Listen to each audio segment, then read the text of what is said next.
Dans le désert d'Irak, un immense monument paraît surgir des sables. La grande ziggourate d'Our. C'est la seule ziggourate qui ait survécu. Elle domine les vestiges de la première civilisation connue, celle des Sumériens. La Bible appelle ces terres le jardin d'Éden. La ziggourate symbolise l'aube de la civilisation. Les conflits récents avaient rendu le site difficilement accessible. Mais nos caméras ont eu l'autorisation d'explorer ce monument extraordinaire. Ici, les archéologues enquêtent sur les mystères de la grande ziggourate et de ses 4000 ans d'histoire. C'est passionnant. Il y a encore tant de choses à découvrir.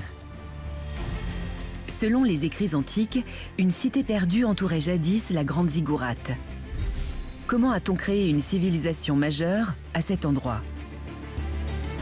Pour le savoir, nous allons reconstituer la cité telle qu'elle était à son apogée.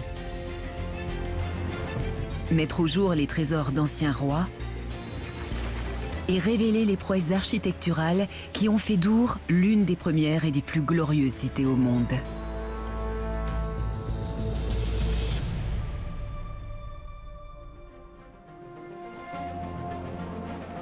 Nous sommes à Nasiriyah, en Irak, à 300 km au sud de Bagdad.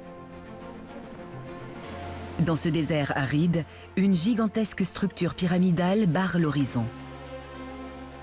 C'est une ziggourate, un immense cube de briques de 64 mètres de côté. Une fenêtre ouverte sur une civilisation disparue. C'est quelque chose d'exceptionnel pour les archéologues. Le Britannique Leonard Woolley est le premier à fouiller le site à partir de 1922. Avec son équipe, il dégage un immense amas de briques et à ses pieds, un dédale de rues et d'édifices. Puis les fouilles s'arrêtent. Des décennies passent et le désert reprend ses droits. Le sable recouvre la ziggourate et ronge ses murs, jusqu'au moment où Saddam Hussein arrive au pouvoir en Irak. On restaure alors le grand escalier et des pans de murs entiers sont reconstruits. Quelques années plus tard, la guerre du Golfe éclate. Le conflit inflige de nouveaux dégâts au vénérable monument. Mais il y a 4000 ans, ce site abandonné était une immense ville, le cœur battant de la civilisation sumérienne de Mésopotamie.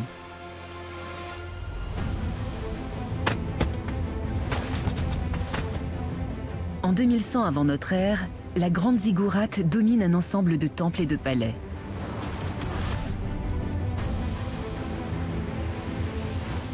Selon les sources écrites, ce complexe sacré est entouré d'un dédale d'ateliers et d'habitations.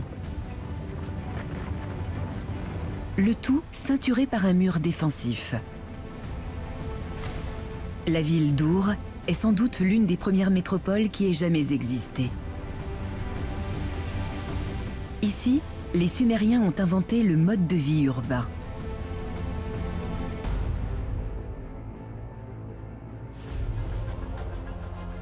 Our recèle encore de nombreux mystères, mais les conflits ont longtemps interrompu les recherches. Aujourd'hui, les fouilles ont repris et nos caméras ont pu suivre une équipe d'archéologues au travail dans ce complexe exceptionnel. Le chef de la mission est Abdoulamer Hamdani. Il est chercheur à l'université de Durham, en Angleterre, et ancien ministre de la Culture d'Irak. Il nous emmène à la découverte de la ziggourate, l'épicentre de la cité d'Our. Au pied du monument, on trouve encore de très anciens tessons de céramique.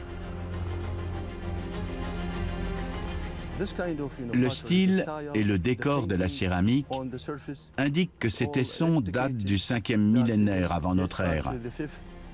Donc, ils ont 7000 ans.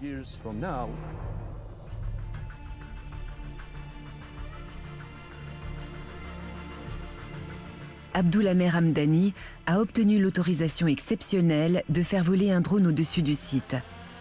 Il va permettre d'explorer l'environnement immédiat du grand monument. La ville intérieure est située là-bas. À mesure que le drone s'éloigne, on découvre un décor extraordinaire. Un paysage urbain en ruine. On voit apparaître les contours de temples et de palais. Un vaste cimetière se devine sous le sable du désert. En périphérie de la ville, les vestiges d'édifices publics jouxtent un labyrinthe de quartiers ouvriers et résidentiels. Il s'étend sur des milliers de mètres carrés.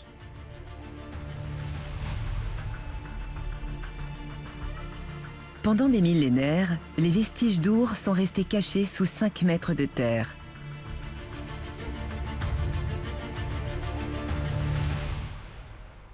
C'était une cité ensevelie. Au-delà des remparts en ruine, Abdulhamer nous montre un curieux cratère.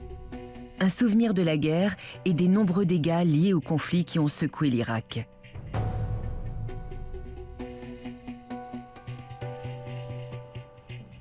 L'un des missiles a visé le site et a fait un énorme trou.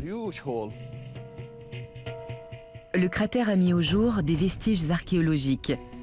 Nous sommes ici à près d'1 kilomètre de la ziggourate. C'est plein de récipients, de pots, de plats. Manifestement, il s'agissait d'une zone résidentielle avec des maisons. Ça montre que le site est immense. Il occupe près de 500 hectares. Ces trouvailles confirment la légende. Vers 2000 avant notre ère, la ziggourate est l'épicentre d'une grande cité. Une métropole de 65 000 habitants. Ils ont entrepris d'agrandir la ville, de bâtir un mur d'enceinte, une ziggourate, un temple et un palais, et ils l'ont appelé Our. Our est au cœur du berceau de la civilisation, le croissant fertile. Cette cité prospère a des siècles d'avance sur l'Égypte et sur Babylone. En Égypte, les pyramides de Gizeh ont déjà un demi-millénaire. Mais la capitale des pharaons, Memphis, ne fait que la moitié de la taille de la capitale sumérienne. De son côté, Babylone n'est encore qu'une bourgade installée sur les rives de l'Euphrate. Tour de Babel et la porte d'Ishtar ne seront pas construites avant 1500 ans. Les Sumériens comptent parmi les grands pionniers de l'urbanisation. Il fallait d'habiles bâtisseurs pour sortir de terre de tels monuments. Mais aussi, et plus curieusement, des connaissances astronomiques poussées. Abdulhamer Hamdani revient à la ziggourate au crépuscule pour nous montrer son orientation par rapport à l'environnement. On pense que la ziggourate est alignée sur la Lune. Au moment de la construction de la ziggourate, la Lune atteint son élévation maximum à un azimut de 56 degrés. C'est ce qu'on appelle un nœud lunaire. À cette période, après être montée dans le ciel nocturne pendant 18 ans, la Lune semble s'arrêter, puis repartir pour un cycle d'orbite plus basse. Armé de sa boussole, Abdulhamer détermine l'influence de ce phénomène sur le plan de la ziggourate.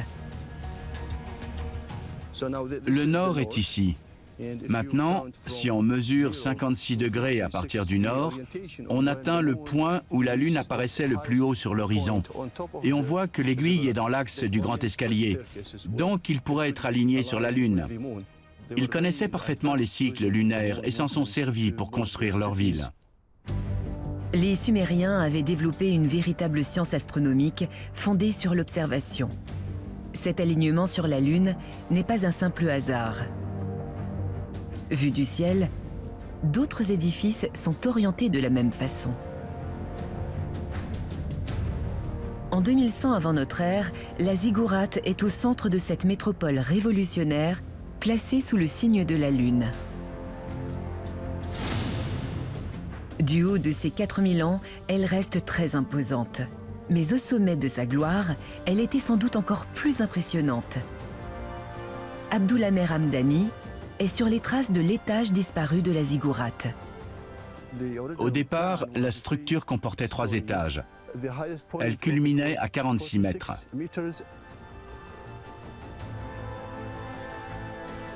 De ce 3e et ultime étage, il ne reste qu'un plancher effondré.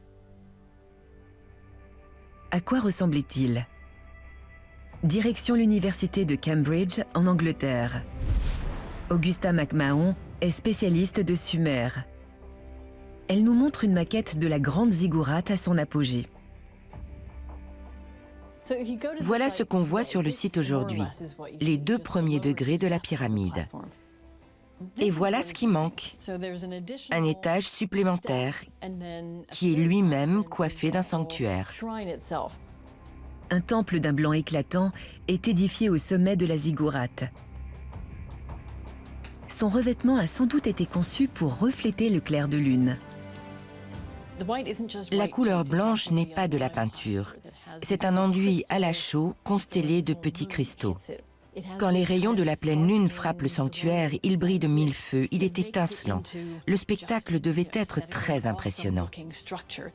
La ziggourate faisait l'effet d'un phare dans le désert. Elle envoyait un signal clair aux peuples rivaux. En Mésopotamie, nul ne devait contester le pouvoir d'Ur. Tout le monde pouvait voir la ziggourate.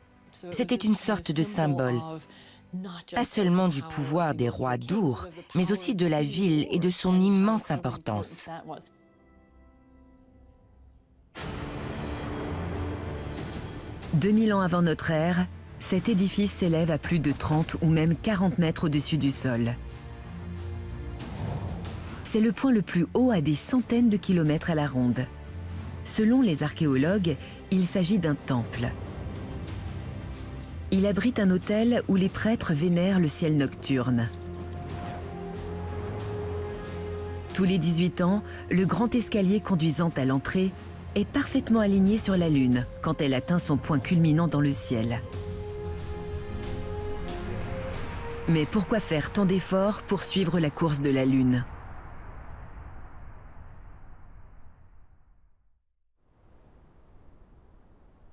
Abdulhamer examine les briques du grand escalier. On y trouve les traces de la première écriture connue.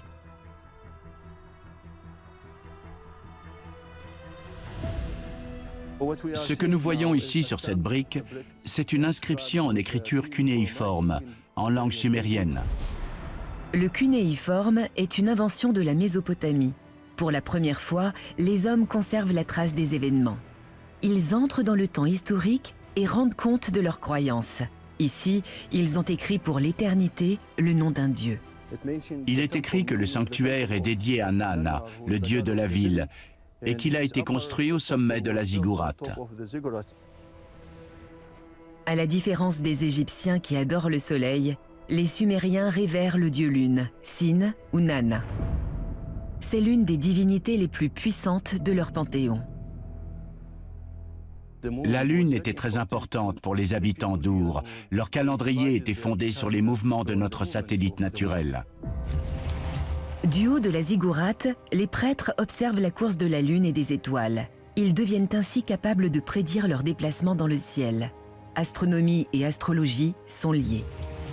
Une éclipse de lune est un mauvais présage. Elle annonce une catastrophe pour le roi qui doit alors se cacher.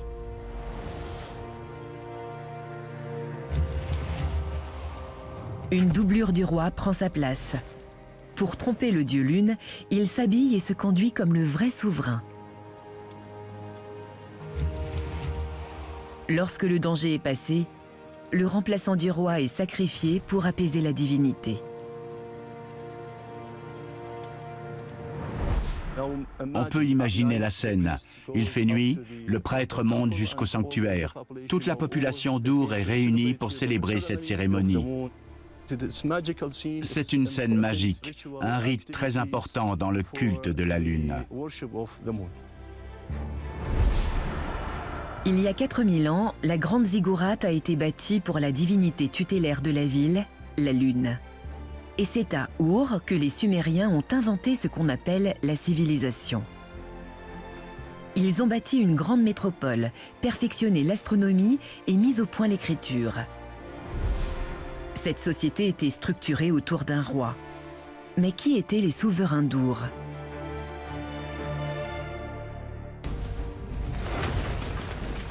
Dans les années 1920, les archéologues dégagent une vaste nécropole.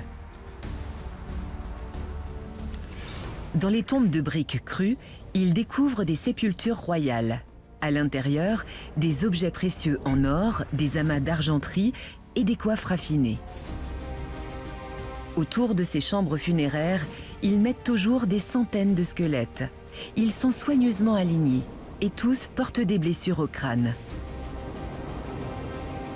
Qui sont ces gens? Pourquoi sont-ils enterrés ici?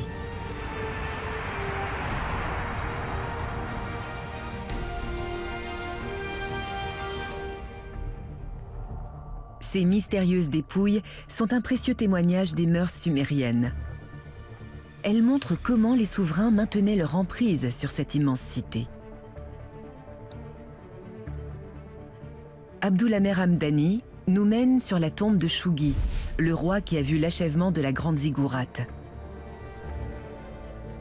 Shoghi est resté célèbre parmi les souverains de Mésopotamie. C'était un musicien, un architecte et un poète. Sa dépouille se trouvait dans l'une de ses 2 chambres funéraires. On y avait déposé beaucoup d'objets précieux. Ces chambres funéraires sont à peu près contemporaines de celles des grands pharaons d'Égypte. Et elles sont tout aussi somptueuses. Mais la tombe du roi fait face à une structure très différente de ce qu'on trouve en Égypte. Une autre chambre monumentale en briques. Quand les archéologues l'ont dégagée, ils ont découvert ici aussi de nombreux squelettes humains. La cause de leur décès permet de cerner leur identité. Ils ont manifestement connu une mort violente, tout comme les corps retrouvés dans les fosses mortuaires. Ces personnes ont été assommées. Elles ont été tuées à coups de masse. Les crânes des victimes portent de nombreuses traces de traumatisme. C'est la preuve indubitable qu'il s'agit de sacrifices humains.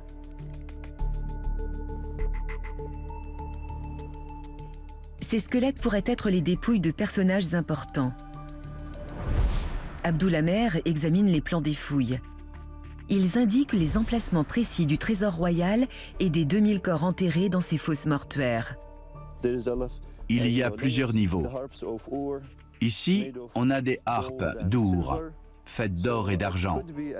Elles pourraient indiquer l'identité de ces personnes. C'étaient peut-être des musiciens. Ces précieux instruments semblent indiquer que les musiciens du roi ont été ensevelis ici. Dans la fosse, on trouve aussi des armes et même un char de combat. Ce sont des membres de la haute société sumérienne. Pourquoi ont-ils tous été tués et enterrés ici? Abdulhamer nous conduit près des murs de la nécropole. On voit clairement ici des inscriptions sur des briques. Elles comportent le nom du roi. Les murs sont couverts de ce type d'inscription. Ce bâtiment pourrait être une chapelle funéraire. Les victimes auraient été sacrifiées ici lors d'une cérémonie rituelle. Là, c'est très clair. On voit le roi. La cérémonie commençait ici. On faisait des offrandes pour les défunts. On procédait aux différents rites funéraires. Puis, on descendait les dépouilles dans les tombeaux. Donc, on sacrifiait ces personnes pour le roi.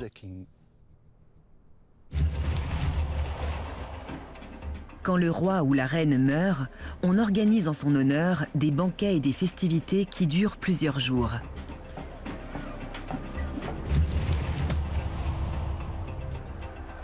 Puis le massacre commence. Tout le personnel de la maison royale est sacrifié. Les corps sont arrosés de mercure pour ralentir la décomposition. On les habille ensuite en fonction des rôles qu'ils tiendront dans l'autre monde. Les musiciens sont ensevelis avec leurs lyres, les auriges avec leurs bœufs momifiés, et des soldats armés jusqu'aux dents montent la garde à l'entrée.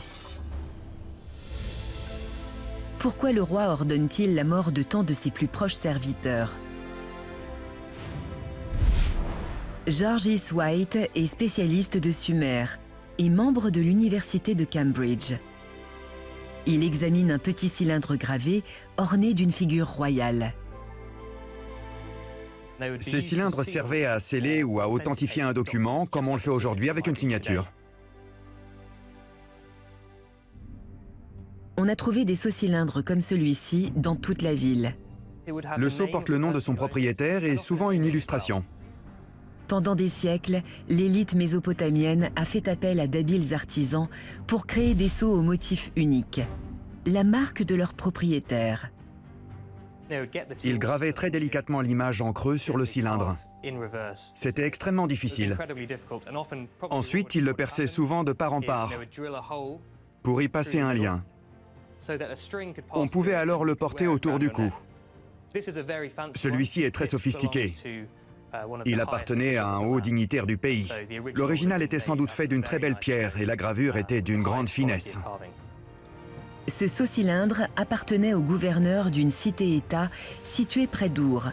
Mais son propriétaire n'est pas le sujet le plus important du motif. Georges va faire apparaître la frise que le cylindre permet de tracer. Il fait rouler le sceau sur une plaque d'argile humide, exactement comme le faisaient les Sumériens il y a 4000 ans. On voit deux déesses qui mènent le propriétaire du sceau jusqu'à ce personnage assis. Et ce personnage est le roi, Ur-Nama. Ici, Ur-Nama est représenté comme l'égal du dieu Lune. Il dit « Je suis un dieu, vénère-moi ». C'est exactement ce que les déesses sont en train de faire dans cette scène. Ur-Nama est l'un des plus puissants rois connus de Mésopotamie. Derrière lui, on voit des symboles. Ce texte cunéiforme permet de déchiffrer le message caché de la scène. Il est écrit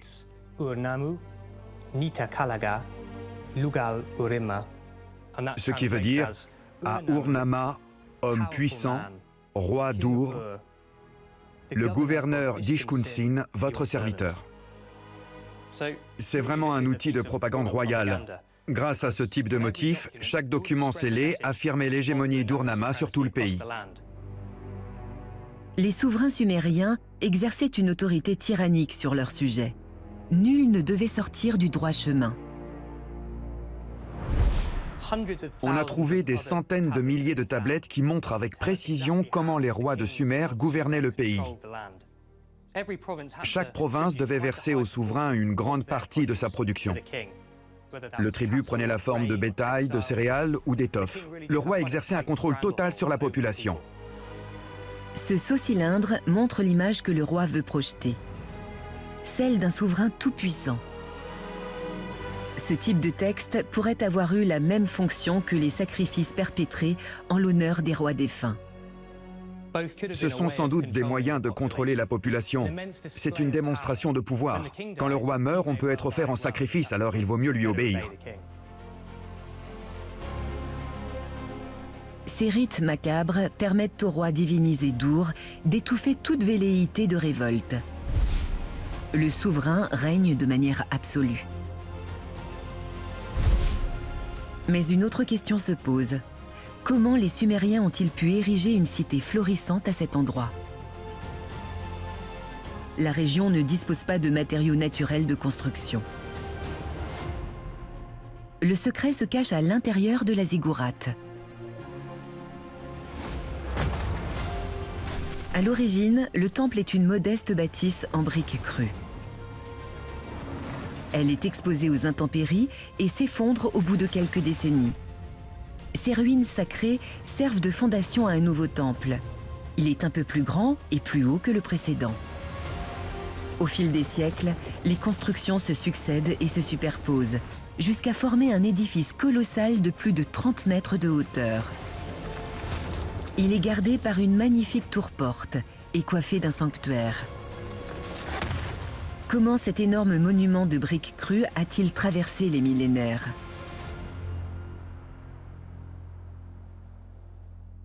Abdulhamer examine les briques vieilles de 4000 ans de la ziggourate d'origine. C'est une immense structure de terre. Elle est très solide et demande une technique de construction très avancée. Le noyau de la ziggourate est fait de simples briques de terre crue. Mais le monument doit sa longévité à un autre type de briques. On voit clairement que le noyau de terre crue a été entièrement paré de briques cuites. Les bâtisseurs sumériens ont fabriqué des milliers de briques cuites. Pour qu'elles résistent au temps, il faut les cuire dans un four.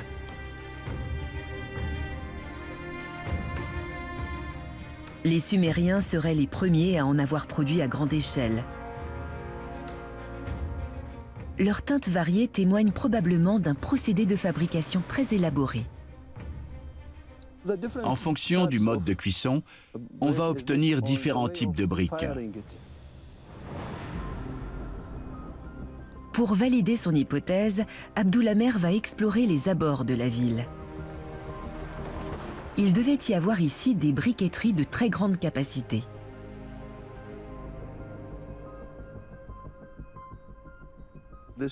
On voit ici des restes de briques surcuites. Ce sont des déchets qui n'avaient plus d'utilité.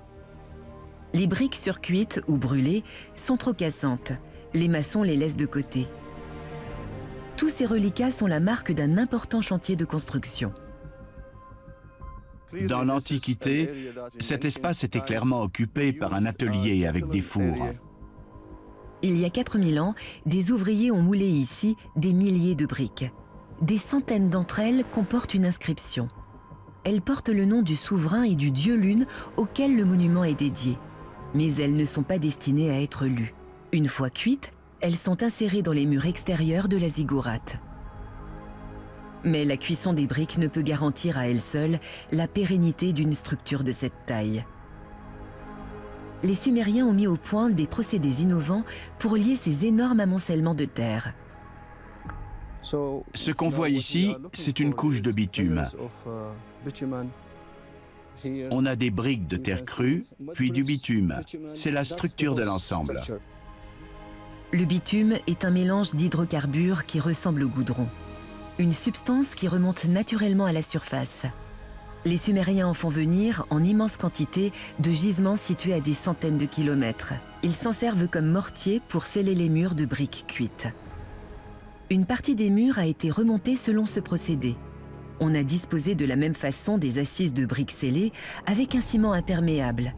On a même reproduit l'ingénieux dispositif inventé par les Sumériens pour éviter les infiltrations d'eau de pluie.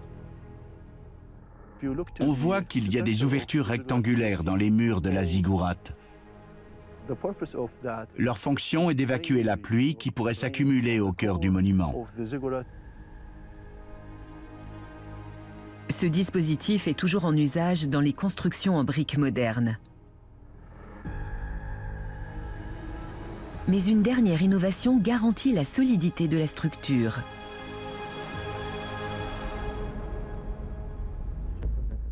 Abdulhamer va nous montrer un autre matériau inséré dans les épaisseurs de briques.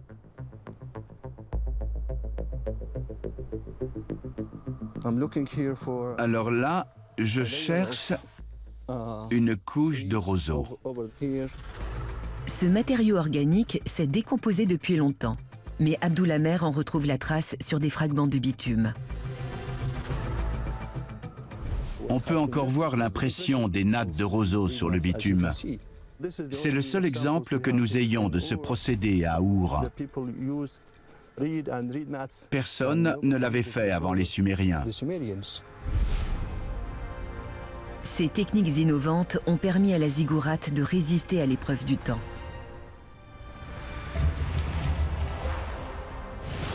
Sans ces nattes de roseau, les murs se seraient déformés sous leur propre poids et auraient fini par s'écrouler.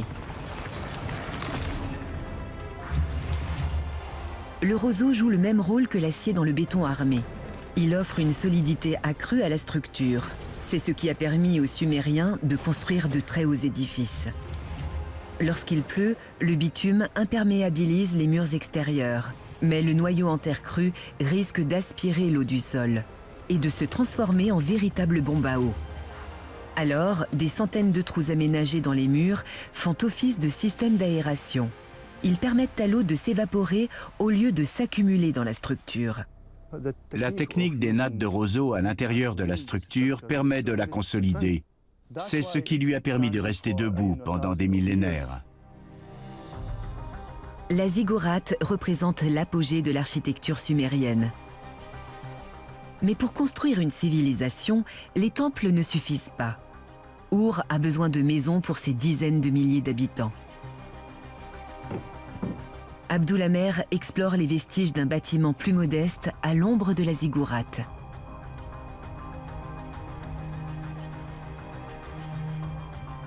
Cet édifice est très important parce qu'il est absolument unique. C'est le plus ancien arc en plein cintre du monde, construit 1500 ans avant ceux des Grecs et des Romains. L'arc est un élément d'architecture révolutionnaire. On le retrouve dans les monuments les plus emblématiques du monde. Des portes de Babylone au Colisée de Rome. Les vestiges de ce temple témoignent de l'un des plus anciens usages de l'arc. Mais il y a 4000 ans, les Sumériens ont employé ce dispositif dans toute la ville d'Ur. Il a permis d'augmenter le nombre de personnes pouvant y vivre et y travailler. Avec une voûte comme celle-ci, on peut construire en hauteur et bâtir des édifices de 2 étages. Autrement dit, au lieu d'avoir des maisons à un seul étage, on bâtissait des immeubles pour loger toute la population. Ces techniques de construction ont fait d'Ur une cité tentaculaire. Des dizaines de milliers de personnes affluent ici et adoptent le nouveau mode de vie urbain. Mais comment nourrir et faire vivre une telle population au cœur d'un désert aride? Quand on se rend à Our aujourd'hui, on voit un paysage désolé, mais la superficie de la ville ancienne montre qu'elle abritait des dizaines de milliers d'habitants. À son apogée, Our est une métropole débordante d'activités. 65 000 personnes vivent, travaillent et vénèrent leurs dieux dans ce paysage urbain. Selon la légende, la ville est bâtie au cœur d'un paradis luxuriant. La Bible l'appelle le Jardin d'Éden.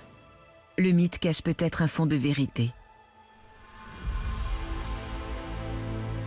Le paysage de la région devait être très différent autrefois. Pour le reconstituer, on peut commencer par s'intéresser au régime alimentaire de la population. Abdulhamer trouve des indices à ce sujet. Ce sont des coquillages d'eau douce. Ils proviennent d'un fleuve ou d'un marais. On en trouve de types différents, ce qui donne une indication des ressources dont disposaient les habitants. Dans ces zones humides, ils devaient aussi trouver des poissons et des oiseaux. Ces dépôts de coquillages témoignent de l'assèchement d'un ancien cours d'eau. La présence d'eau prouve que les Sumériens pouvaient cultiver la terre. Mais comment ont-ils produit de la nourriture à grande échelle? Il a certainement fallu transformer les terres environnantes pour les rendre productives. Abdulhamer cherche les traces de grands aménagements en périphérie de la ville. On a ici du sable de rivière. Ce matériau montre qu'il y avait autrefois un canal. Le paysage a conservé la trace de canaux antiques aménagés par l'homme.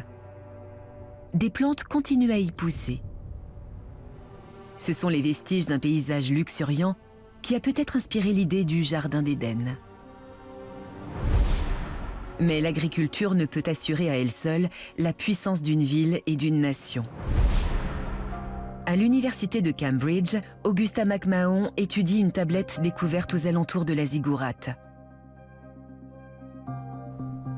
Elle pourrait éclairer le rôle de ces canaux, véritables lignes de vie entre Our et d'autres cités-États.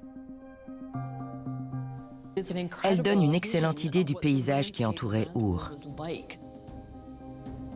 Ces lignes dessinent les kilomètres de canaux creusés par les Sumériens dans toute la région.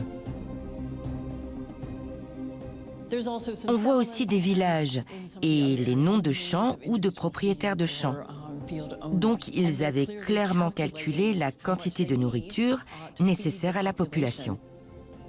Cet immense réseau de canaux sert de système d'irrigation. Mais il devait avoir une deuxième fonction. C'est peut-être même la clé de la grande richesse de la cité.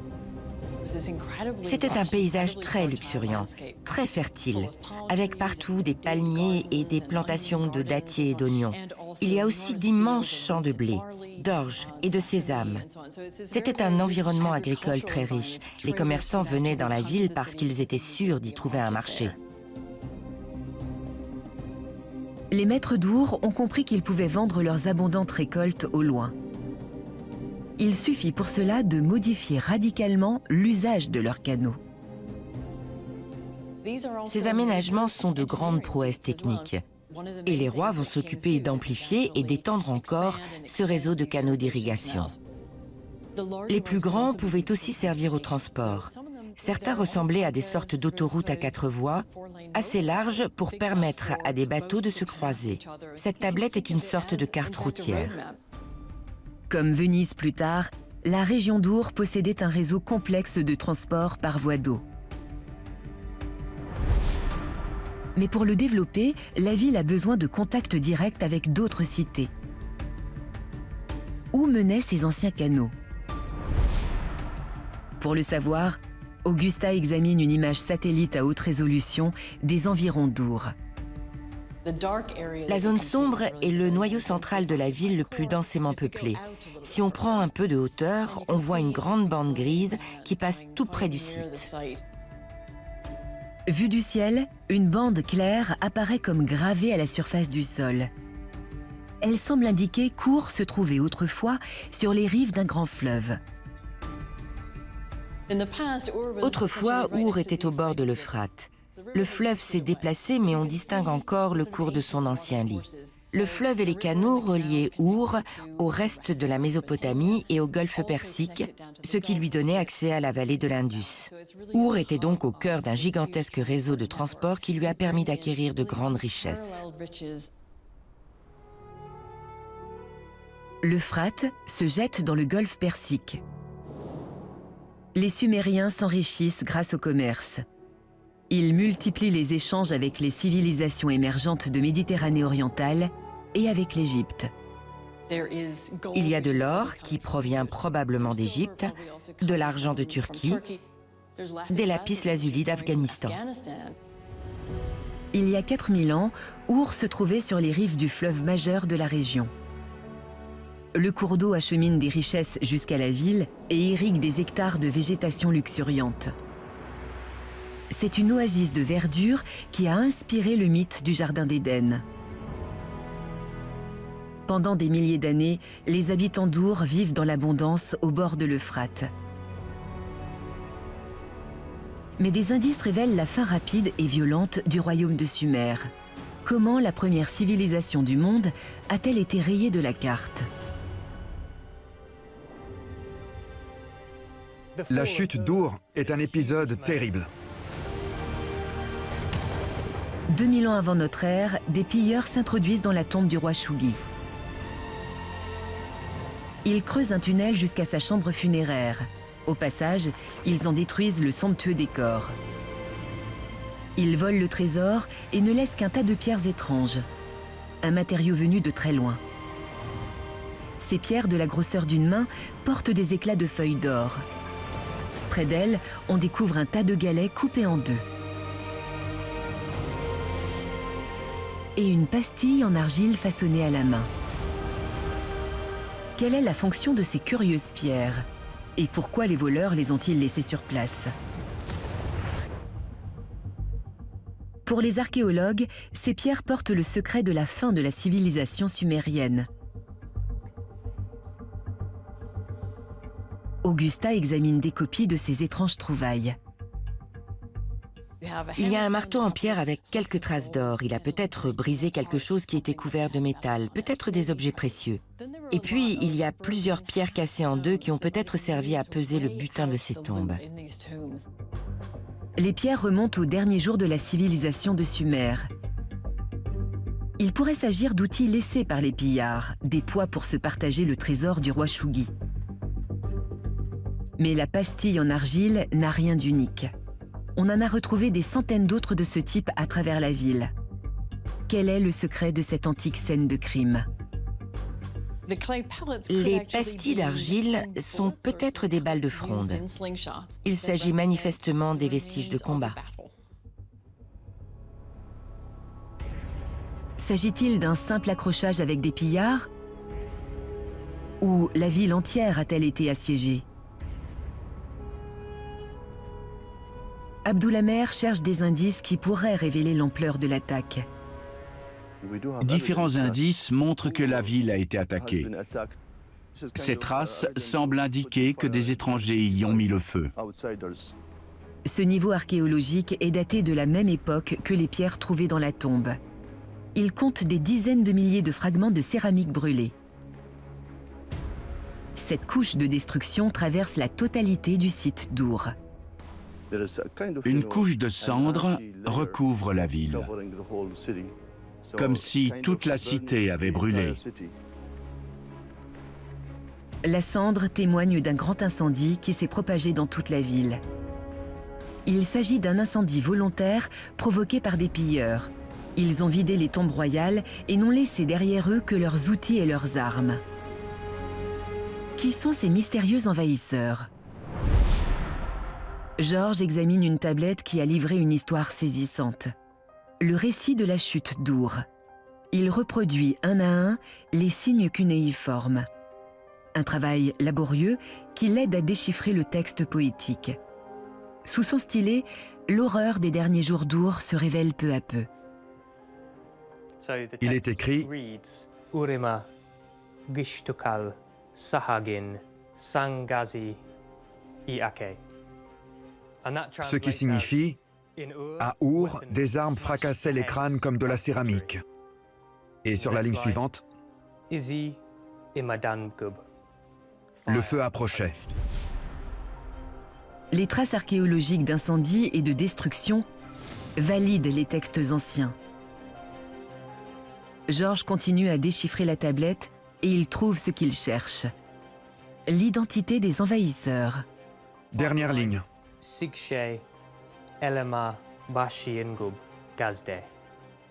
qui signifie « Venus du sud, les Élamites sont arrivés pour tuer ». C'était un chaos total. La civilisation élamite est née dans le sud du plateau iranien. Proche voisine de la Mésopotamie, elle est longtemps restée sous son influence. Les Élamites savent que les Sumériens sont de redoutables adversaires. Alors, ils les frappent en position de faiblesse. Dans la seconde moitié du XXIe siècle avant notre ère, Ur n'est plus que l'ombre d'elle-même. Des tribus rivales lui coupent son accès à la nourriture et à l'eau. La famine s'installe dans la ville. En 2004, les Élamites vont lui donner le coup de grâce.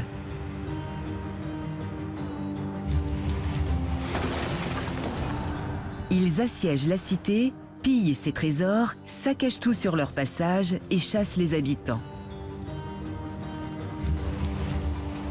Ils emmènent le roi en captivité où il trouvera la mort. C'en est fait de son brillant royaume. La destruction d'Ur marque la fin de la civilisation sumérienne. La ville va survivre encore quelques siècles avant d'être abandonnée. Au fil du temps, ces bâtiments de terre crue s'écroulent. La ziggourate est le seul monument à témoigner de sa gloire passée. Mais le monde sumérien n'a pas totalement disparu. Il a su préserver et transmettre son précieux héritage pour passer à la postérité. Des vestiges témoignent de l'admiration des générations suivantes pour l'antique capitale. Sous les murs de la grande ziggourate, Abdulhammer trouve des fragments de lance d'une petite jarre. Sa forme n'a rien à voir avec la céramique sumérienne. On voit que le style et le matériau sont différents, et la technique de façonnage aussi. C'est un fragment qui remonte au premier temps de l'époque babylonienne. La civilisation babylonienne émerge 2 siècles après la chute d'Ur. Elle va dominer la Mésopotamie pendant plus d'un millénaire. Abdulhammer examine les murs extérieurs de la ziggourate en quête d'autres traces. En haut de l'escalier, on peut voir la brique de terre crue utilisée à l'époque néo-babylonienne. L'empire néo-babylonien naît 1500 ans avant la fin de la civilisation sumérienne. Ces puissants souverains vont entreprendre de redonner à Our son prestige d'antan.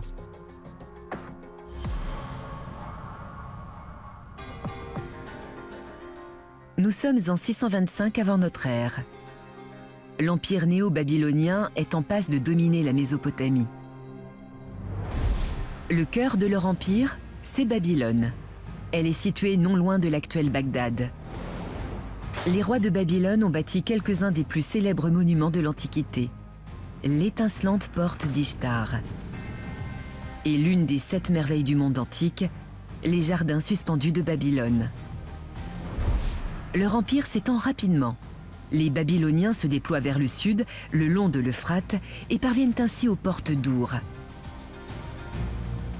Ils arrachent la ville aux tribus qui l'occupaient et entreprennent de reconstruire la grande ziggourate. Babylone s'approprie ainsi l'héritage des rois sumériens. Car malgré les 15 siècles écoulés depuis la chute d'Our, leur gloire est restée intacte. Comment expliquer que leur souvenir ait traversé le temps? George White examine une tablette en sumérien découverte aux abords de la ville. C'est une tablette assez petite, qui tient dans la paume de la main. Le texte en lui-même est sans grand intérêt. Il s'agit d'un proverbe qu'on retrouve sur de nombreuses tablettes. Mais l'œil expert de George repère la maladresse de l'écriture. Un détail riche de sens. On voit que l'écriture est hésitante. Certains signes sont plus grands que d'autres. Et si on retourne la tablette, on découvre des lignes tracées. On l'avait préparée pour écrire autre chose. Quelques signes ont été tracés ici et là, mais c'est tout. Il pourrait donc s'agir d'un devoir, d'un exercice qu'un élève a oublié de terminer. Il s'agit donc probablement du travail d'un apprenti scribe. On trouve des tablettes de ce type dans de nombreux bâtiments d'Our. Elles témoignent du profond désir des Sumériens d'utiliser l'écriture pour conserver la trace du monde qui les entoure. Il y a des dizaines de tablettes scolaires. On voit par là toute la complexité et la modernité de cette civilisation. Ils avaient des écoles, ils apprenaient aux gens à lire et à écrire. Cette volonté d'éduquer ces sujets est l'une des grandes innovations des rois d'Our. Il ne s'agit pas seulement d'une révolution culturelle. Ce savoir partagé permet de conserver l'héritage de Sumer. Pour préserver une civilisation évoluée et complexe, il faut des gens capables de lire et d'écrire. Ils avaient des comptables qui faisaient des calculs et établissaient les comptes, mais aussi des chroniqueurs de cour qui écrivaient de longs textes sur les rois. Des documents, écrits par des apprentis et des scribes professionnels, nous ont transmis l'histoire des rois sumériens. Copier ces textes permet à chacun d'apprendre l'histoire de Sumer, mais aussi de la transmettre de génération en génération. C'est ce qui permet de conserver la mémoire des rois sumériens. Mais ce ne sont pas seulement les textes qui ont fait des rois d'Our des héros de légende. Des vestiges montrent l'admiration que leur vouent les nouveaux maîtres d'Our des milliers d'années après la chute de la cité. George examine les fragments d'une statue découverte parmi les vestiges d'un temple babylonien à Our. On distingue un bras, une épaule. À l'origine, il devait s'agir de la représentation d'un homme debout avec les mains croisées devant lui. Pour George, il s'agit de l'un des plus grands rois de la civilisation de Sumer. Il déchiffre un texte sumérien sur un fragment. Sur la partie lisible ici, il est écrit « Shugi, homme puissant, roi d'Our ». Nous savons donc que cette statue représente Shugi, le célèbre roi. Que fait la statue sumérienne du grand roi Shugi dans un temple néo-babylonien? Sa présence témoigne du lien puissant qui unit ces deux civilisations à plus de 15 siècles d'écart.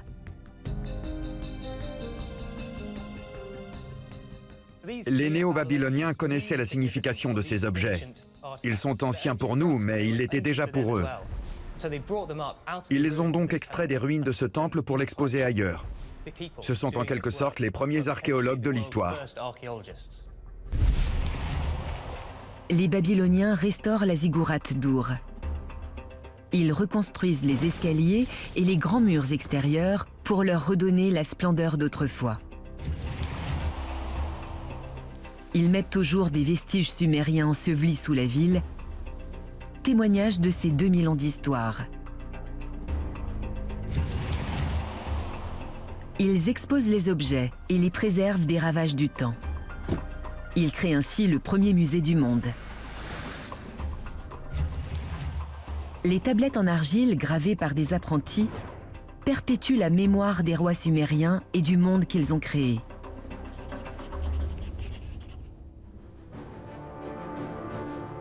Les Babyloniens rebâtissent Ur et transmettent son histoire aux civilisations futures. C'est ainsi que la cité antique entre dans la légende. L'héritage des Sumériens a survécu à travers leur langue, leurs œuvres d'art et leur céramique. Connaître leur histoire est crucial pour comprendre tout ce qui s'est passé depuis leur époque. Ils sont à l'origine de l'écriture, de l'administration, de l'astronomie et des premières villes. Les Sumériens ont construit à Ur une métropole révolutionnaire qui a transformé la vie des hommes pour toujours.